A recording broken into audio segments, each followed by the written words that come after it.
Now, according to this article, The Telegraph, which of course I'll pin in the description box for you all to have a little read for yourself, they have said that Anthony Joshua has been tested 12 times en route to fighting Alexander Povetkin.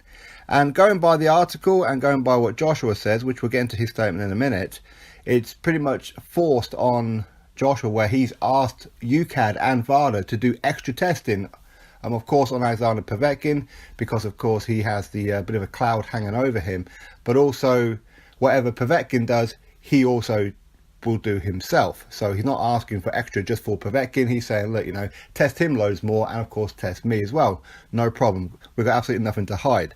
Now, the Telegraph does call Alexander Povetkin a two-time drugs cheat, which is not very good, Telegraph, I've got to tell you, because the first time around he was deemed innocent. He was, which was the fight for Deontay Wilder, which of course never took place. He was found innocent on that one, Telegraph. He did fail with Bermane Stiverne. I have no idea too much details about that one. As far as I'm aware, he took something and he failed. Okay, so anyway, it's a one-time cheat. Not that it's any better, of course. Anyway, Anthony Joshua has spoken about him being tested by Ukad and Vada, and he talks about that, plus his upcoming fight with Alexander Povetkin. So this is what Anthony Joshua had to say initially about Vada and Ukad anti-doping testing, all that kind of stuff. So Anthony Joshua's statement: they know my routine. I've had to do all my business all in front of them. There's no secrets with those guys. Whatever testing regime Povetkin was on before, we've probably gotten that little bit extra for this fight. I'm sure he wants to prove himself clean too. Povetkin, he's patient. You've got to stand on his ground.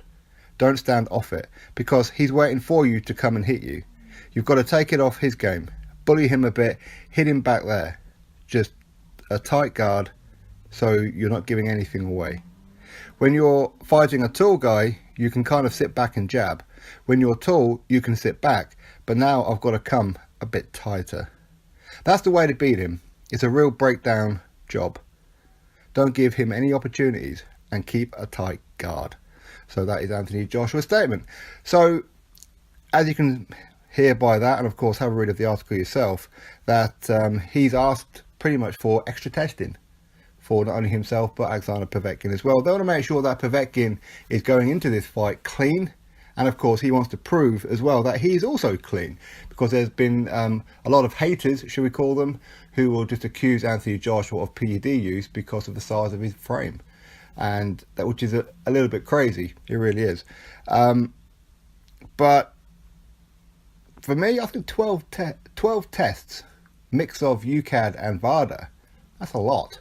That really is a lot. Now, of course, the fight is only 1 week away now. Of course, that'll be at Wembley Stadium, September 22nd as well, with the undercard of Maddie Askin versus Lawrence Okolie for the British and Commonwealth Cruiserweight titles. You've got Luke Campbell versus Yvonne Mendy in a rematch. And, of course, you've got Sergey Kuzmin taking on David Price as well. And that's pretty much the entire undercard as of right now.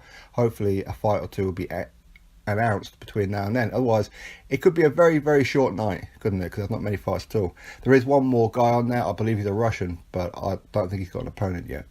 Anyway, so yeah, he's been tested 12 times, and of course that is according to the Telegraph anyway. So anyway, you drop your thoughts below about it. Do you think 12 is a bit much, or do you think it's fair enough that Team Joshua has asked for extra testing? Hence the reason why this 12 has come out. Drop your thoughts below, click that thumbs up and subscribe. Catch you all on the next video.